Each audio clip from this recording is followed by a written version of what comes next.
Hey everyone, welcome back. In this video, I'll show you how to fix the "authentication is required" error in the Play Store on BlueStacks 5. Let's get started. Method 1. Open BlueStacks and go to System Apps.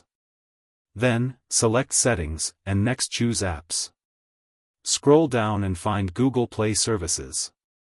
Tap on Storage, then choose Clear Storage, and confirm by selecting Clear All Data and then Delete. After that, go back and open Google Play Store. Again, tap on Storage, select Clear Storage, and confirm by pressing OK. Now close everything and check if the problem is fixed. If the issue is still there, move on to Method 2. Method 2.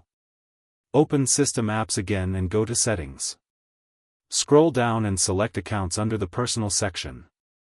Tap on your Google account, then choose Remove Account and confirm.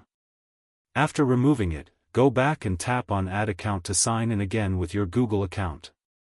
Once you've done that, the error should be completely fixed. That's it for today's video.